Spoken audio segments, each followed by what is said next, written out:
हरिओम। आज हमारे साथ हरिओम। हैं राशि अग्रवाल जी, दिल्ली से। आज हम सुनेंगे उनके खुद के अनुभव और एक वाणी पर उनके भाव विचार। हरिओम राशि जी। हरिओम। जय गुरुदेव। प्रणाम सभी को। बाबा सदगुरु माँ के चरणों में शत शत नमन। सभी भक्तों के भीतर विराजित उन्हीं के भाव रूप को भी नमन। नविता जी को हार्दिक धन्यवाद कि उन्होंने यह YouTube चैनल प्रोवाइड किया है कि भक्तगण अपनी अभिव्यक्ति करें। भाव तो गुरुदेव का ही दिया हुआ और उन्हीं के द्वारा अभिव्यक्ति भी मिली हुई। उनकी कृपा अनेक रूपों में मिलती है इंसान को। एक बार श्री पुरुषोत्तम भैया अपना शेयर बताए थे, शुरुआती एकदम अवस्था का, कि ट्रेन में थे और माँ राजमाँ के साथ वाणी पर चर्चा थी या कुछ प्रवचन पढ़ा था, तो माँ ने कहा कि अभिव्यक्त करो। और भैया अपनी अवस्था बता रहे थे कि मैं तो कुछ बोल ही ना पाऊं। तो मन में आया कि अभी व्यक्ति बन, अभिव्यक्ति की परवाह न कर। और आज हम देखिए कि गुरुदेव का भाव, गुरुदेव की कृपा, कि गुरुदेव के बच्चे किस प्रकार वाणी का प्रसार कर रहे हैं, अभिव्यक्ति कर रहे हैं।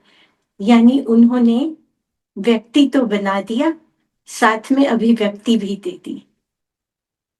भैया का ही भजन बार बार याद आता है कि अब लुटाने के दिन है तो झोली भरो, कृपा करके हमारे अहम को हरो, हमारे वहम को हरो, अपने बच्चों के मुख में तो बोली भरो।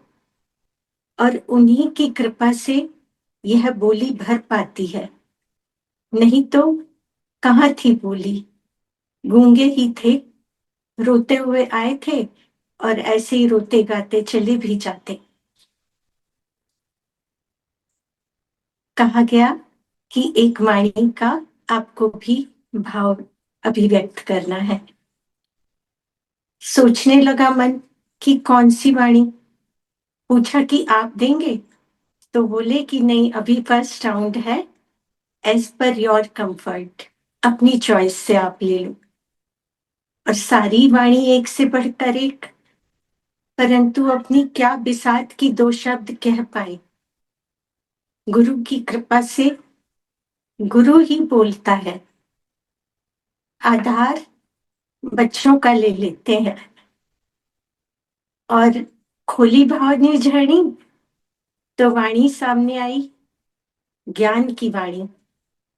अब ज्ञान का सर्ग लगा, अंतिम सर्ग खुल गया। ये क्या गुरुदेव, ज्ञान तो हुआ नहीं, ज्ञान पिपासु जरूर है। और वाणी आई सामने, 9595 नंबर, 95 नंबर। ज्ञानी अहंकार का उपासक, ज्ञानी अहंकार का उपासक, भक्त वासना का पुजारी। लगा फिर वही, क्या अटपटी वाणी, इतना ऊंचा सर्ग दे दिया गुरुदेव और उस पर ऐसी वाणी दे दी अटपटी। और जो अवसर भी ऐसा जो रिकॉर्डिंग पर जाए, तो उन्हीं की कृपा से वही आज जो बोलेंगे वही भाव। मन में भाव मिला कि दोनों की मंजिल तो एक ही है। अहंकार, अहंकार हो, ज्ञानी हो, या भक्त हो, वासना हो, मार्ग जरूर अलग अलग है। मंजिल तो बस प्रभु है, उसका प्रेम है। अहंकार ज्ञानी को तो ज्ञान कैसा, वासना भक्त में तो भक्त कैसा। भक्त तो वही जो समर्पित हो गया, ज्ञान वही जिसको ज्ञान हो गया कि मैं नहीं, सब कुछ तोड़, और यहाँ भी अहंकार की उपासना, भक्त वासना का पुजारी। ये क्या बात कही? कब तक? जब तक सच्चा ज्ञान नहीं हुआ तब तक। जब तक ग्रंथ का ज्ञानी है तब तक। कहलाया तो ज्ञानी, ड्रेस तो पहन ली ज्ञानी की, ऊपर की अपनी बॉडी लैंग्वेज, अपनी अभिव्यक्ति, लोगों को इम्प्रेस करने की मन में लालसा, अपना वाक चातुर्य, अपने शब्दों का माया जाल, सब कुछ भरमाने के लिए दुनिया को और स्वयं को भी। अपनी आप की अंदर स्थिति क्या नहीं जानता कि केवल ग्रंथि मजबूत हुई है और एक और वाणी सामने आने लगी कि इन विद्वानों से पूछ कि ये विद्यमान कहाँ है। भैया से ही सुनी हुई बात भी याद आई कि ज्ञान हो जाना बड़ी बात, परंतु उससे भी बड़ी बात कि ज्ञान किस प्रकार हुआ है। अगर वह केवल बघारने का ज्ञान है, केवल कहने और सुनने का ज्ञान है, तो बातों का चक्र चला और चलता ही रहा। इससे तो पहले ही भले थे, कह तो पाते थे कि हम तो कुछ नहीं जानते। अब तो उससे भी गए बीते हो गए कि अब तो ये भी नहीं कहते कि हम कुछ नहीं जानते। वाणियां याद कर ली, भजन गाने शुरू कर दिए। उसकी कृपा से उसने बनने भी लगे, भजन बनने लगे, भाव अभिव्यक्त होने लगे, और फिर वही चक्र की प्रतिष्ठा। यह तो विष्ठा है, खा रहा है बड़े मजे से, बड़ा स्वाद लेकर। कौन खाता है संसार में, जानते हैं ना? विष्ठा खाता है सुअर। और हम क्या हैं? समझें अपने आप को कि क्या हमारे को बनाया था जब इस धरती पर लाया था, और हमें क्या बनना था जब तुम मिल गए थे। क्या हम कह पाएंगे कभी कि मेरी कामना निष्काम है और वासना तेरा वास है, हर श्वास में तेरा वास है, सर्वत्र तेरी ही शान है। तब तो ज्ञान, अन्यथा न उसका भान न अपना भान, अज्ञान का ही ज्ञान। और यही कहीं पहुंचने नहीं देता, उसकी कृपा, बस तू ही तू। ज्ञानी को तो ज्ञान सोहम, अहम ब्रह्मास्मि बस रट लिया, सुन लिया, अनुभव नहीं पाया, औरों का अनुभव दोहरा लिया, और उसी को दोहरा दोहरा के दोहरा हुआ चला जा रहा है, कई गुना हुआ चला जा रहा है। ये अहंकार तो है ही ऐसा कि फूलता चला जाता है, और एक दिन फूलते फूलते फूलते हुए गुब्बारे की हवा सारी निकल जाती है जब वो फट जाता है। एक सीमित ऊंचाई तक जाता है वो फूला हुआ, और फिर धरती पर आ गिरता है। परंतु जिसको उसने अपनी डोर से बांध रखा है, वो पतंग की तरह ऊपर उठता ही चला जाता है। ये ज्ञानी कि जिसको अ से ज्ञ तक तो पढ़ा, परंतु अज्ञ नहीं रहा। ज्ञ से ज्ञानी हुआ तब जब अ से अक्षर को पहचान लिया कि जो तू है वो मैं हूं। कब? जब मैं तेरा हुआ। दो छोटे से शब्द सुनने के लिए बैठा है, कि दो शब्द सुना जा बड़े प्यारे हैं, मैं तेरा हूं।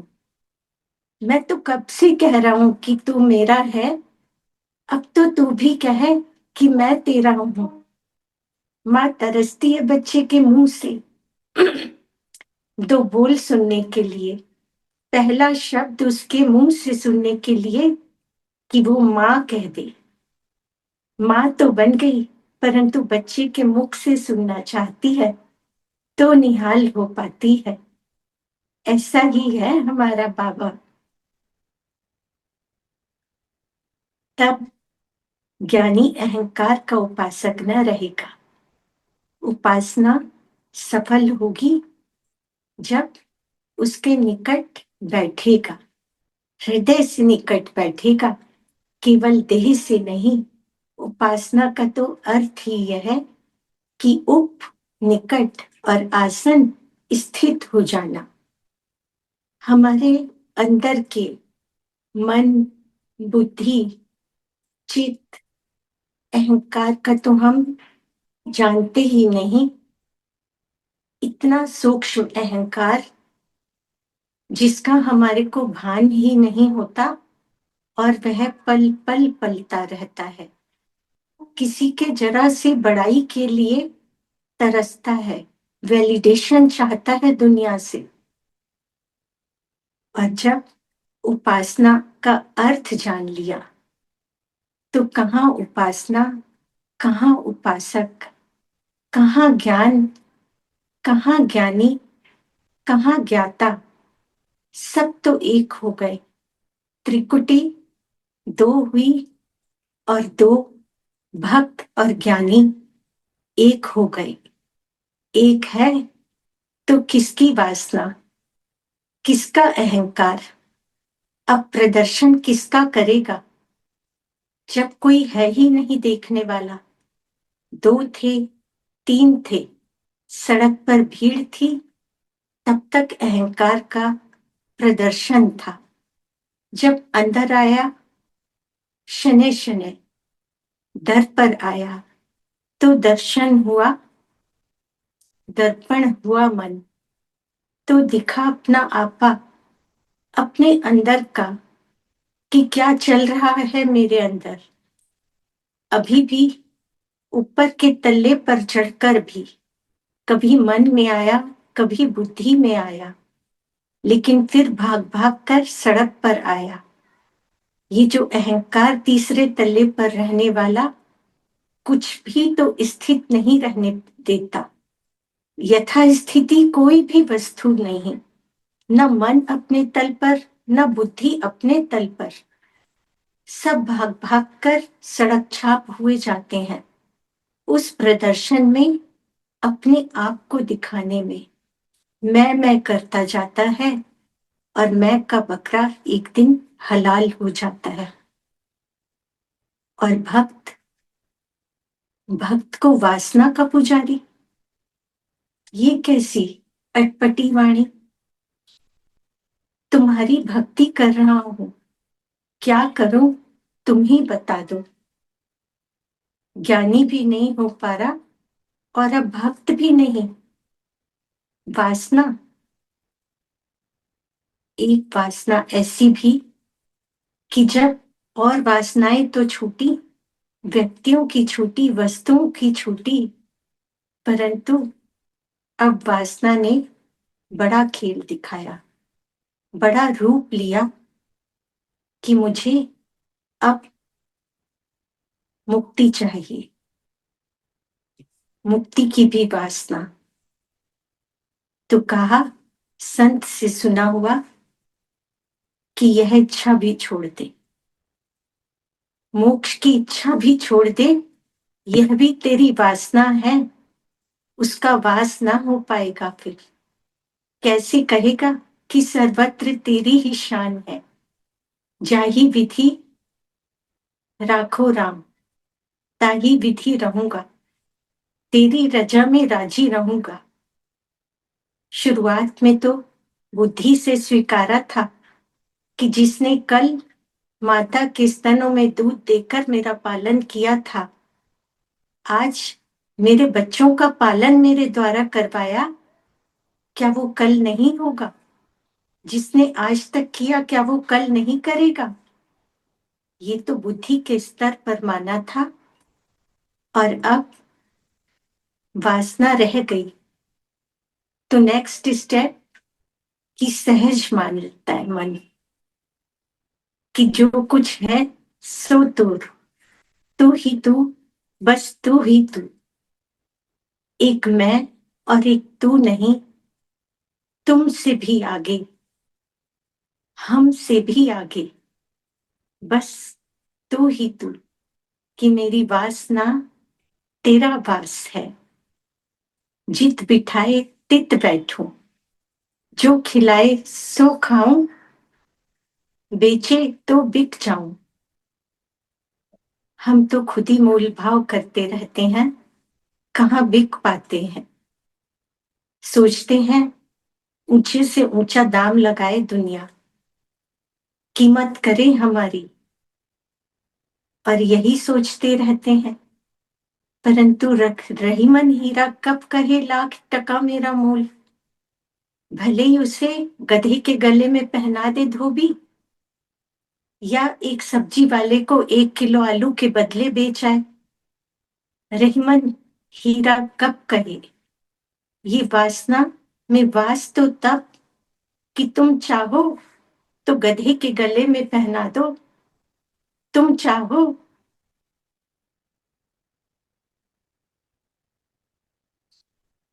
तो बिकवा दो।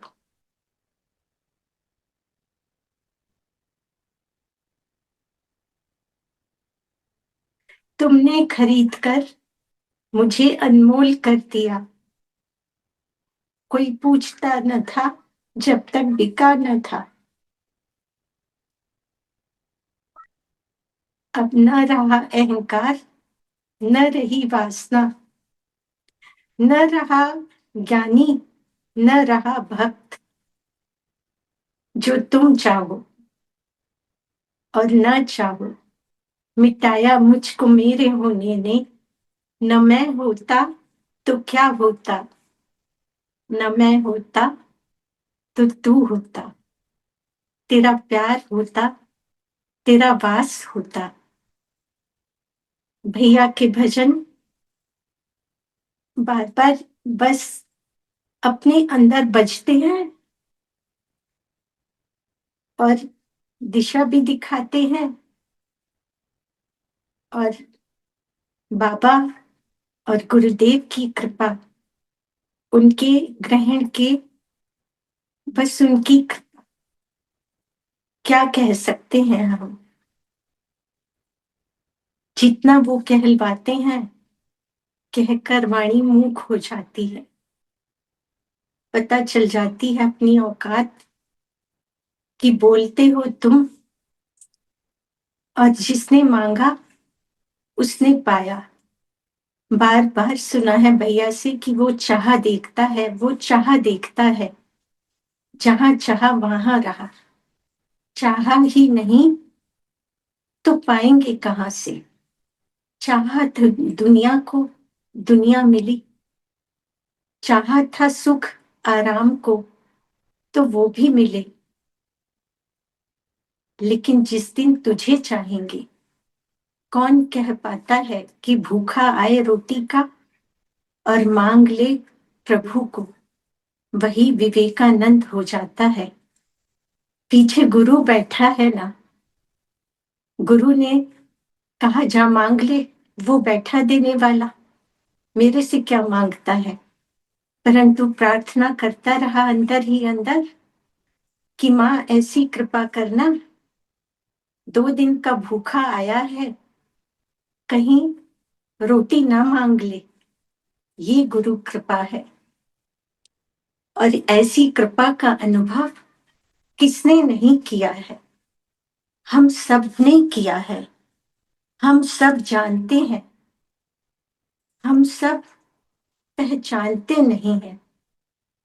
जिस दिन पहचान हो जाएगी, उस दिन जानकारी में जान आ जाएगी। बस बारंबार यही प्रार्थना, कि हम पर कृपा करो, कृपा करो। हरिओम। वास्तव में गुरु कृपा से हमें कितना सुंदर भाव सुनने को मिला है कि सार वाणी का यही बता रही है हमें कि सहज हो जाना है, सरल हो जाना है। तो वाणी में जैसे कहा ना, ज्ञान का सर्ग, वो लास्ट वाला सर्ग है कि कितनी ऊंची अवस्था पे गुरुदेव हमें पहुंचा रहे हैं। और वहां पे भी कहा ये वाणी, जैसे कि ज्ञानी को कहा अहंकार का उपासक, भक्त को वासना का पुजारी। तो कितनी सुंदर तरीके से व्यक्त किया भाव कि ज्ञानी को अहंकार का उपासक कैसे कहा, तो कहा कि यदि केवल बाहर का ही ज्ञान अर्जित करते रहेंगे तो वो अहंकार ही हमारे अंदर प्रधान बना रहेगा। यही है कि कितने सूक्ष्म में हमारा अहंकार रहता है, वो धीरे धीरे चलते चलते गुरु के संग हमें पता भी चलता और गुरु के द्वारा हमारा निकलता भी चला जाता है। और दूसरा भाव भी बहुत सुंदर लगा कि भक्त कैसे वासना का पुजारी, तो कहा कि मोक्ष की, मुक्ति की चाहना भी एक तरह से वासना ही है। तो ये भी खत्म कर देते हैं कि केवल तू का ही भाव रह जाता है भक्त के हृदय में, फिर मुक्ति की चाह नहीं रहती है। तो बस केवल इसी तरह की लास्ट में ये भाव कि मैं तेरा हूँ, यानी कि जितना सरल, जितना सहज हम बन पाएंगे, उतना ही हम जीवन को आनंद से जी पाते हैं, उतनी ही हमारी स्थिति सत्य की बनती चली जाती है। तो इस तरह से हमने बहुत सुंदर भाव सुना। आपको इन भावों में से कौन सा भाव अच्छा लगा, वो आप भी बता सकते हैं कमेंट बॉक्स में जाके, और अपने भाव विचार भी वहां पे व्यक्त कर सकते हैं। हरिओम। हरिओम राशि। हरिओम सभी को।